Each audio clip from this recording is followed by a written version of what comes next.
Uma boa noite, é um prazer ter a sua companhia conosco. Hoje, quarta-feira, estamos aqui na Igreja Jardim América, em Jacareí, São Paulo, e agradecemos aí pela sua presença conosco. Hoje um dia relativamente agradável aqui. À noite, Jacareí sempre faz um friozinho mais, mas também não deixa de ser uma noite agradável.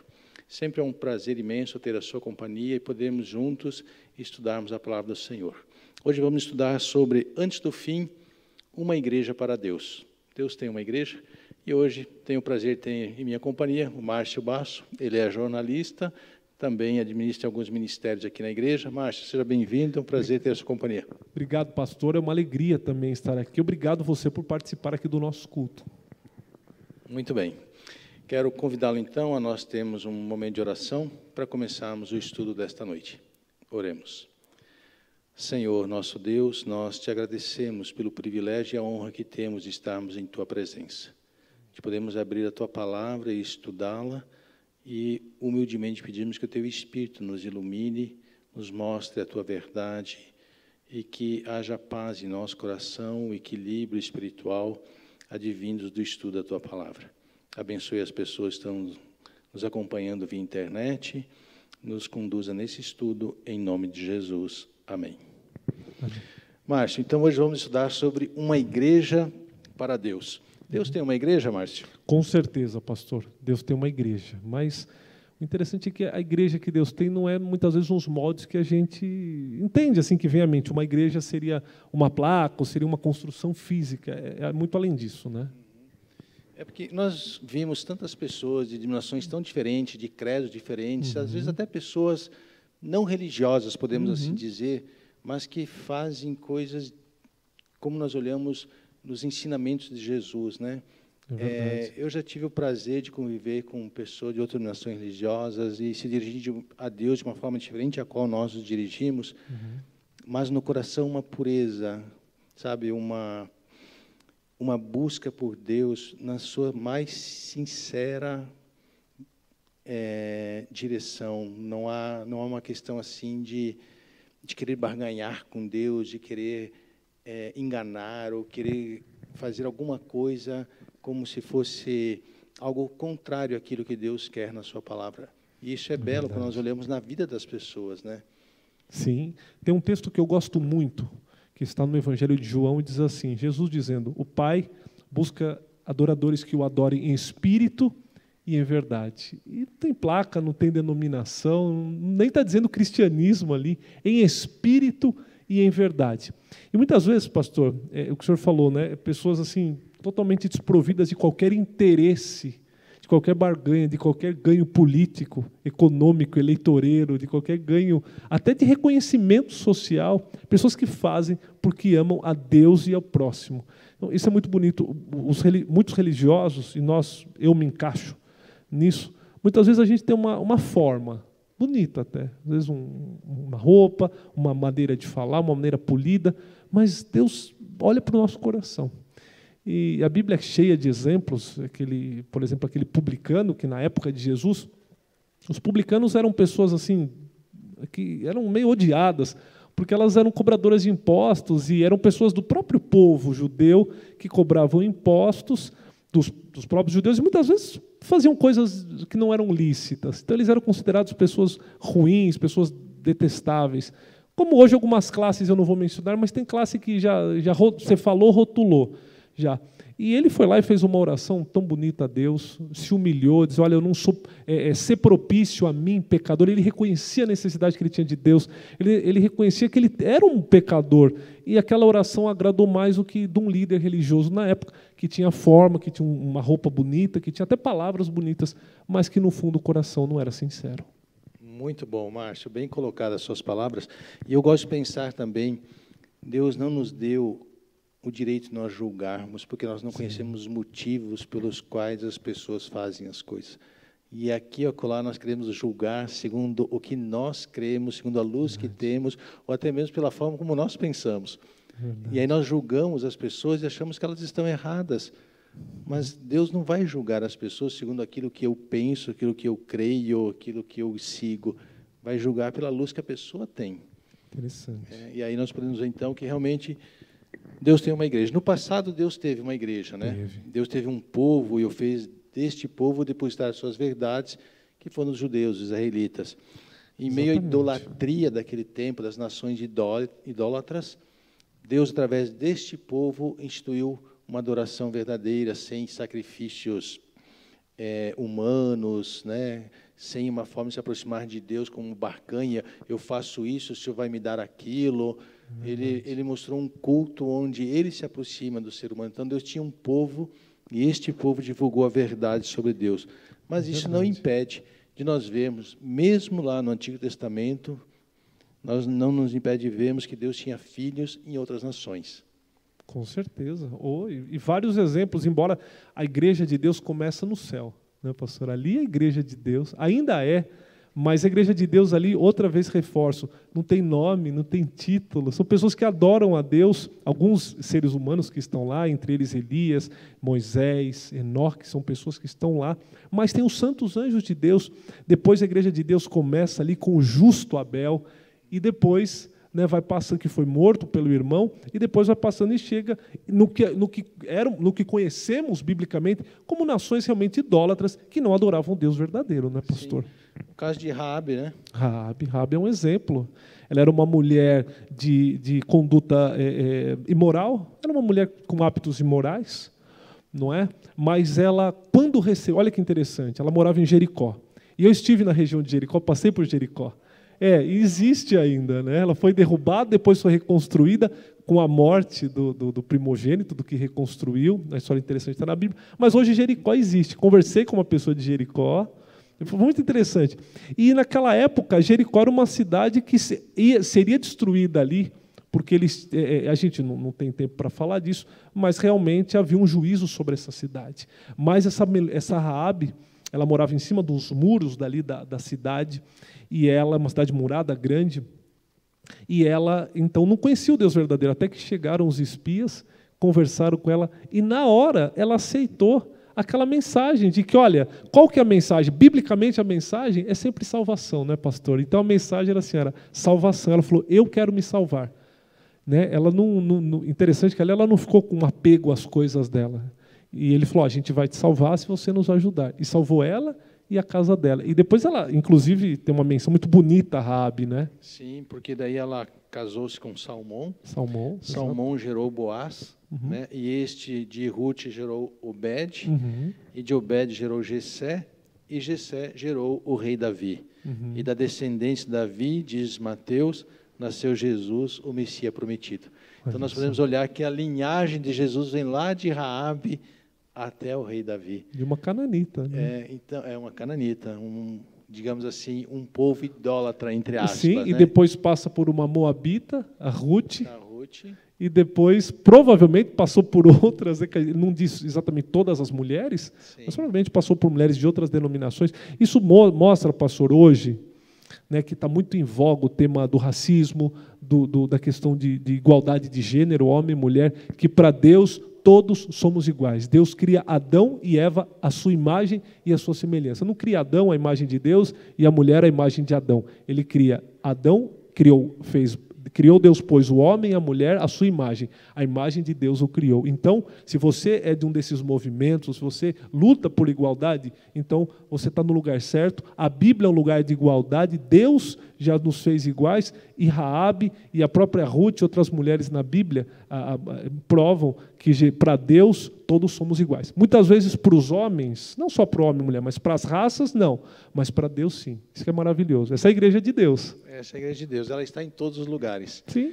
E no presente, Deus tem um povo, e o fez depositar de sua verdade, mas Jesus falou que em todas as denominações religiosas e não religiosas, Deus tem seus filhos. Por exemplo, em São João 10,16, lá diz, né, tenho outras ovelhas, né, diz aí, em outros apriscos, né, que não são deste aprisco, deste Jesus. É necessário que eu as conduza. Olha que interessante, Jesus está afirmando, Jesus era judeu, fazia, né, da linhagem judaica lá, e ele diz, eu tenho ovelhas, eu tenho igrejas, eu tenho pessoas, filhos, em outro aprisco, que não são judeus, são samaritanos e assim por diante, e é necessário que eu conduza essas pessoas.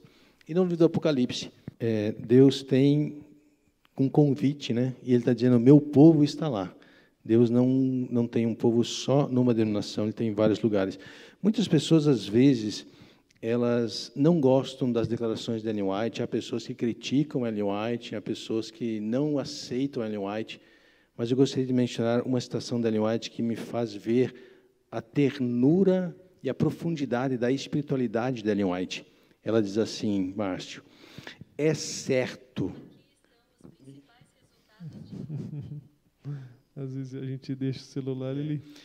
É certo que há verdadeiros cristãos. Olha só, a expressão que ela usa, é certo, ela diz que há verdadeiros cristãos na comunhão católica romana. Olha só, milhares nesta igreja estão servindo a Deus segundo a luz que possuem. E Deus olha para essas pessoas com compadecida ternura. Pastor, e poderia... aí você pode tirar onde está a confissão católica, e você pode colocar qualquer outra. Porque o que ela está dizendo é inclusivo. Ela poderia assim: existe cristãos verdadeiros na Igreja Adventista do Sétimo Dia. Ou seja, existe em todos os lugares. Na Batista, na Metodista, em todos os lugares. Nos muçulmanos, em todos. Né? Interessante, né? A abrangência dessa mensagem. Né? Quem é, então, filho de Deus? Essa seria a pergunta. Se os filhos de Deus estão em todas as igrejas, em todas as denominações, quem é filho de Deus? Normalmente, nós estamos até batendo nessa tecla, Márcio, ao perigo de olharmos para a instituição, para a igreja, né? Então, a pessoa diz: eu sou batista, e a pessoa diz assim: bom, por eu ser batista, eu estou salvo. Outro diz: eu sou metodista, por eu ser metodista, eu estou salvo. Eu sou da Assembleia, e por eu ser da Assembleia, eu estou salvo. Eu sou católico, por fazer parte da Igreja Católica, eu estou salvo. Ou outro diz: eu sou adventista do sétimo dia, e fazer parte da Igreja Adventista, estou salvo. Mas, na verdade, não é a igreja que salva. Amém. Amém por isso. Né? Não é a denominação, porque se eu pensar que é a denominação, eu vou excluir os outros. E Jesus diz que Ele tem ovelhas e outros apriscos. Deus chama pessoas dizendo: meu povo que está lá em Babilônia. Então, não é a denominação que me salva. O que me salva é a minha fé e as minhas obras conforme o que eu professo. Leia aí para a gente, por favor, Tiago, capítulo 2, os versos 14, 17 e 22. Tiago 2, verso 14. Diz assim: meus irmãos, que adianta alguém dizer que tem fé se ela não vier acompanhada de ações? Será que essa fé pode salvá-lo? Por exemplo, pode haver irmãos ou irmãs que precisam de roupa e que não têm nada para comer. Se vocês não lhes dão o que eles precisam para viver, não adianta nada dizer que Deus os abençoe, vistam agasalhos e comam bem. Portanto, a fé é assim: se não vier acompanhada de ações ou de obras, de acordo com algumas versões, é coisa morta. Então, olha o que Tiago está dizendo. O que adianta eu dizer: eu sou batista, eu sou adventista, eu faço parte dessa igreja, se a minha fé não condiz com as minhas obras? Ou o que adianta fazer parte de uma igreja onde eu acho que por fazer parte dessa igreja estou salvo, mas a minha fé não condiz com as minhas obras, ou as minhas obras não condiz com aquilo que eu creio? Então, para Deus, os verdadeiros filhos dele são aqueles que vivem conforme a sua vontade, a qual lhes é revelada, e vivem para Deus. Amém. É verdade, pastor. Não, talvez você esteja pensando: então eu sou salvo pela obra. Não. Não que a obra tenha poder de salvar. É Cristo que salva, é a fé em Cristo que nos salva, é o sacrifício de Cristo. Mas assim, se não for acompanhado de obras, porque a obra ela vai dizer que tipo de fé você tem, né? Sim. Porque se não for acompanhado de obras, a fé então é morta, então você não está salvo. É uma evidência de que você não está fazendo a coisa certa, né, pastor? Isso. É como a pessoa diz assim: eu me considero justo. Eu estou aqui, eu venho à igreja, eu me considero justo. Só que na vida dessa pessoa, há algumas coisas que ela não vive conforme a vontade de Deus. Coisas que só ela e Deus sabem. E ela se considera justa. Na verdade, ela não é justa. Se ela não se arrepender, ela vai ser considerada como injusta perante o Senhor. Por mais que ela pareça justa para os outros. Por isso que eu digo, a fé ela tem que estar condizendo com as obras. Ela tem que viver aquilo. Não basta ela dizer assim, eu estou numa igreja e eu estou salva. Não, eu estou numa igreja, o que me salva é a minha fé e eu viver conforme essa fé. Isso é que me salva. Assim também, um pecador que vive na transgressão, mas ele reconhece os pecados, reconhece seu erro, se arrepende, pede perdão, e Deus vai esquecer as suas injustiças e vai tratá-lo como justo. Então, essa é a forma como Deus nos julga. Não adianta a pessoa dizer que é justa e vive com pecado escondido. Ela vai se considerar como injusta. E alguém que é injusto se arrepende, se humilha, e Deus vai tratá-lo como justo. Na matemática de Deus, a misericórdia sempre é dada àquele que é puro de coração, àquele que é sincero. Não é o fato da pessoa fundamentar a sua salvação em uma instituição. É importante você ter instituição? Claro, é muito importante. A igreja é importante, muito importante a igreja física, porque é ali que você alimenta a sua fé, ali onde você crê e confia, né, em Jesus Cristo como seu Salvador. Mas você tem que saber que onde você está, o que determina a sua salvação é que a sua fé e a sua obra andam juntas. É verdade. A fé salvífica é aquela fé que opera, né, e que mostra, a fé em Cristo e que mostra, que é demonstrado através das obras. Tiago diz, mostra-me a tua fé sem obras, que através das minhas obras eu mostro a minha fé. Então, que a gente possa ter isso em mente também. Não como, volto a dizer, não como elemento de salvação, porque senão a gente remonta ao paganismo, né?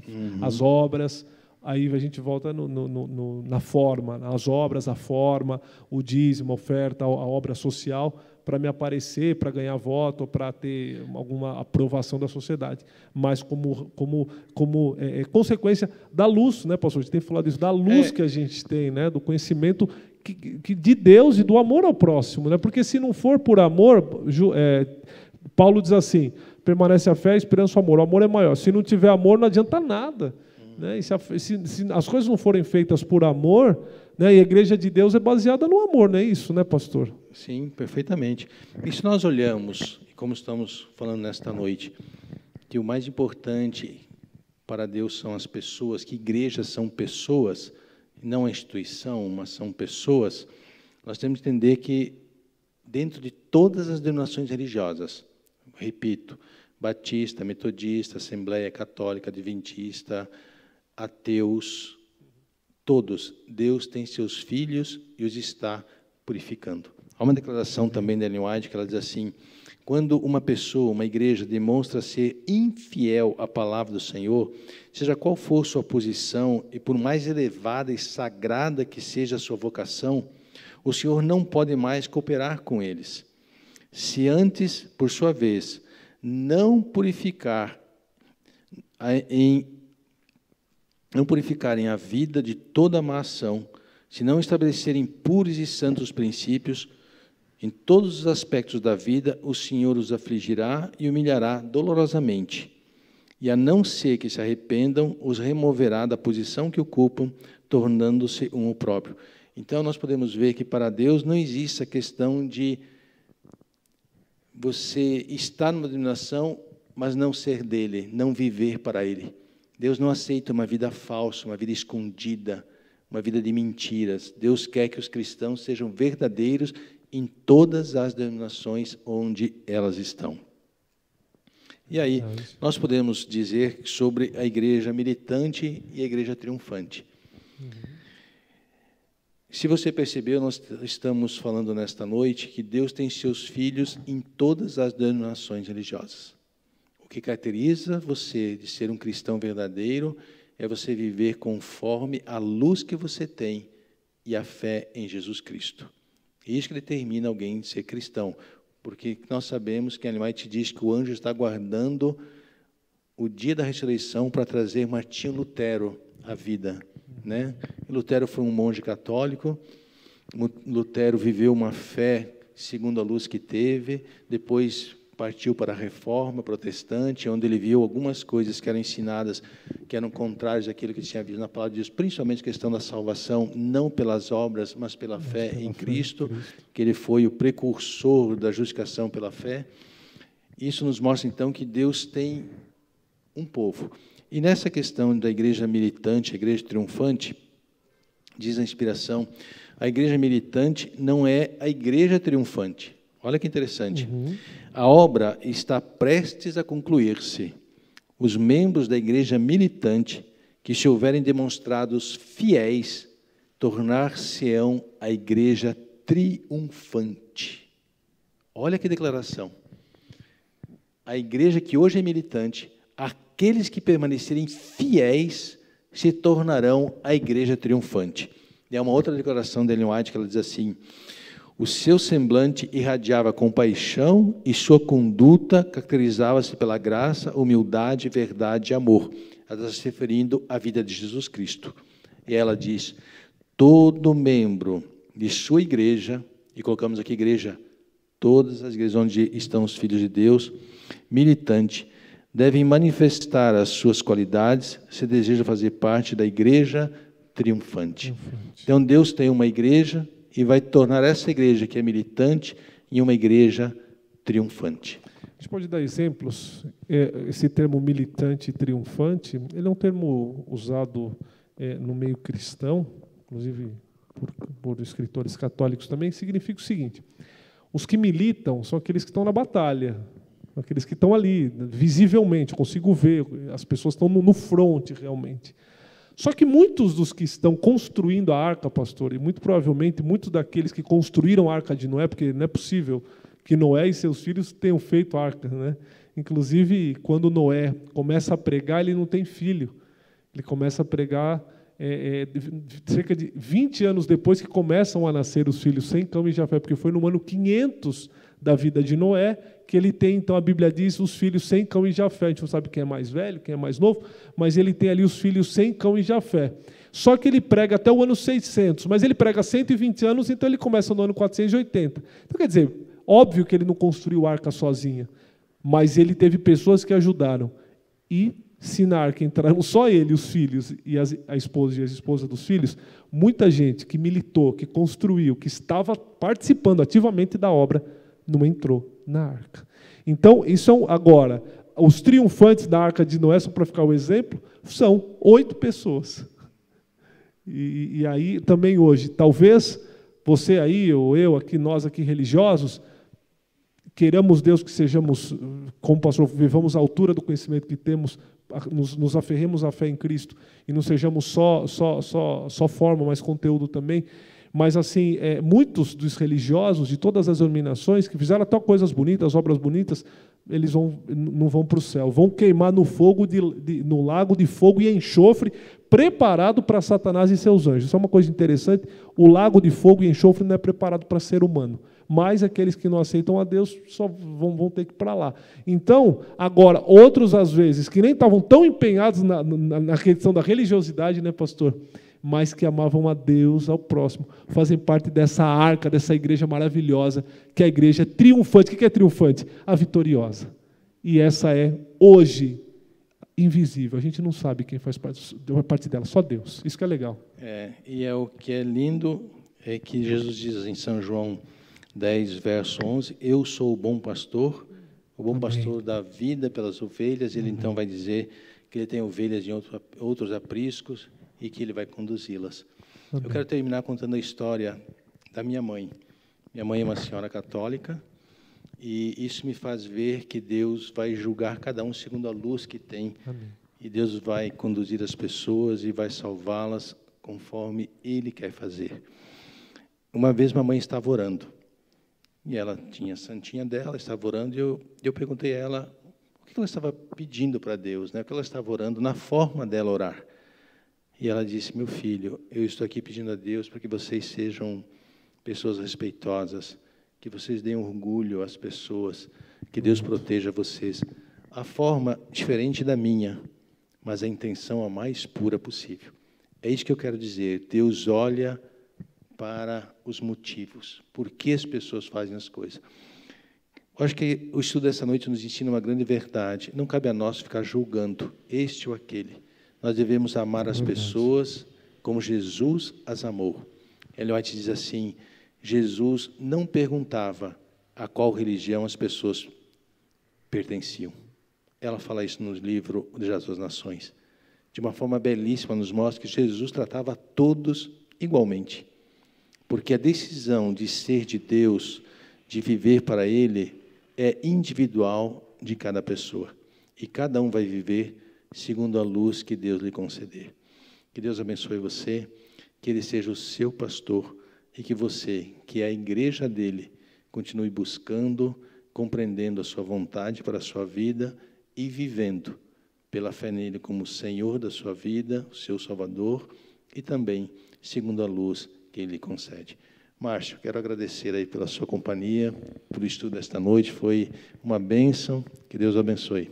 Amém, obrigado, pastor, estou sempre às ordens, foi um prazer.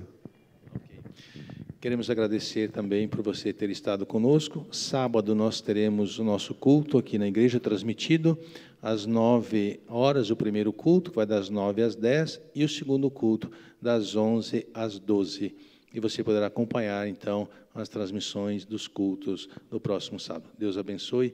Muito obrigado por ter estado conosco. Márcio, você nos despede em oração, por favor? Ok, oremos. Senhor nosso Deus e nosso Pai, obrigado, porque o Senhor é um Pai de amor, e a gente que tem filho sabe como é simples a relação entre um pai e um filho, e como que às vezes os filhos, como a oração da mãe do pastor, fazem coisas assim bonitas, simples, mas cheios de significado. Os motivos são bonitos, Pai. E obrigado porque o Senhor olha para os nossos motivos, e que eles sejam puros, que a nossa fé seja sempre baseada em Cristo. Sendo assim, não importa a denominação que estejamos, mas claro, não que não devamos buscar luz cada vez crescente na Tua Palavra, mas o que importa, Pai, é que o Senhor olha para o nosso coração, nos ama, e o Senhor está disposto a incansavelmente, desesperadamente nos salvar. Aceitamos essa salvação, entregamos a nossa vida em Tuas mãos e pedimos que o Senhor nos cure as moléstias físicas, as moléstias, os traumas emocionais. E, Pai, que estejamos em breve, não só juntos na igreja, numa multidão, pós-pandemia, mas que logo estejamos juntos de Ti, na Canaã celestial, onde não vai haver mais esse tipo de doença e nenhuma coisa ruim. Obrigado por tudo, por esse momento, em nome de Jesus. Amém, Pai. Amém. Muito obrigado, Deus abençoe, uma boa noite.